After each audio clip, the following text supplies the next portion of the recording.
Welcome back to Public Affairs on Peach. Chris Draft, known for his punishing tackles during more than 10 years in the NFL. Since he retired, he's taken on another big opponent, though. This time it's lung cancer. Chris joining us this morning, and he's here with lung cancer survivor Patty Watkins.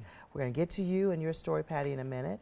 Chris, let's begin with you, though, and the story of a wonderful woman in your life that really brought this full circle for you. Absolutely. So I finished up playing in December of 2010, and I finished up playing because I was with the Redskins in training camp, and they let me go. That was my 13th year. I thought, man, I'm gonna get this last year. After many years with the Falcons, let me say. 5 years with the Falcons, yes. And I was at home, and my girlfriend at the time challenged me to do P90X and run a 10K race, and had a little shortness of breath. She had a little shortness of breath, went in and talked to her primary care doc, and he said, let's just get a chest x-ray.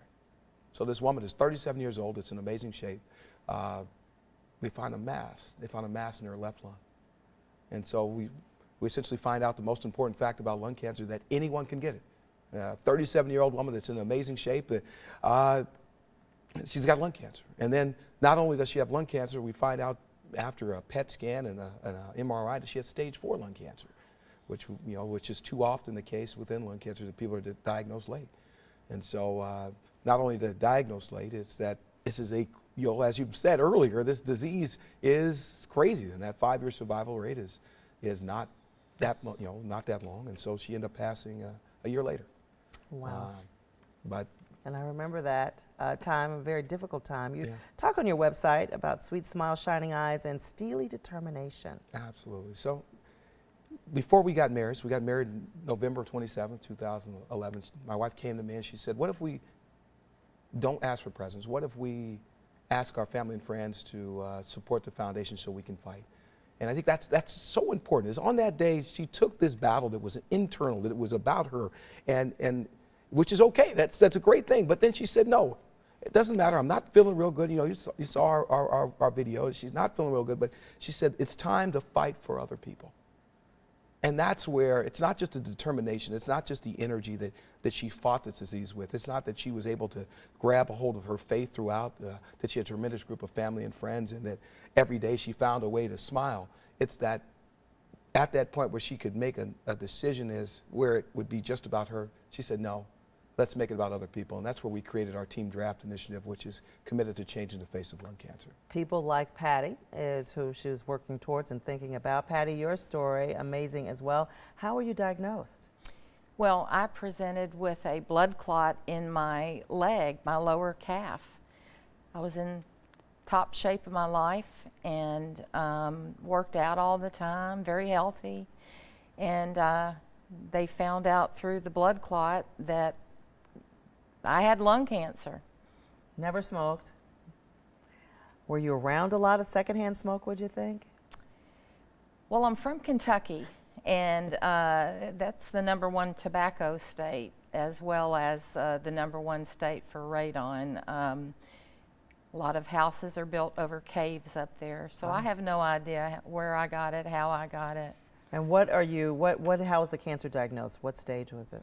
Stage 4. So what are you doing? You've got a whole lot going on to try and fight it. Well, in January, it will be my 5-year anniversary Wonderful. of being diagnosed.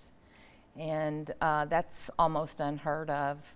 About 1% of lung cancer patients at my stage with metastatic disease live that long. And I've got a very rare mutation that I was tested for called ROS1. Any cancer patient needs to be tested for genetic mutations in order to be able to treat that cancer and target it correctly with the right drug. And so luckily I went on some drugs that worked for a while. Then it spread to my brain. At that point, I did some radiation. That didn't work. And I found a clinical trial that out of Boston, actually. And for 2 years, I have been no evidence of disease Wonderful. in my body that they can detect. And Chris, that's what your foundation's all about. Yep. You're traveling the country, really trying to bring awareness and. Absolutely, bringing awareness, the fact that anyone can get it, and that sounds crazy to say that anyone can get it until you see somebody like Patty. until you see the other people that are affected by this disease. But not just that anyone can get it as a never smoker, but really standing and fighting for our other folks. So if we look at our current smokers and former smokers, Kristen talked about lung cancer screening. The biggest group that can benefit from it are our veteran community. Wow. Right? My uncle unfortunately passed from lung cancer. He's a guy that would have lined up directly with lung cancer screening. And it says that all of them, all of the folks that are affected by it are people, and we need to fight for them. And if you serve in the military, you have a 75% increased chance of getting lung cancer. So you need to be checked. You need to be checked. Right. Absolutely. And we can see you're traveling from, what are you doing? So again, I travel all over the country. Our key is that we're building a team. We're building a team of survivors. Team draft. Not so much different than if we're building a football team, is that we need our captains, our people that will stand up in each one of our communities, that'll let people know what's going on. And hopefully, stand up with their cancer centers. And that's why we have our Super Bowl challenge. Okay, take a break. We're going to talk about that. We're going to talk with Chris about his foundation and more when Public Affairs Unpeached wraps up. Don't go anywhere. We're going to talk about that.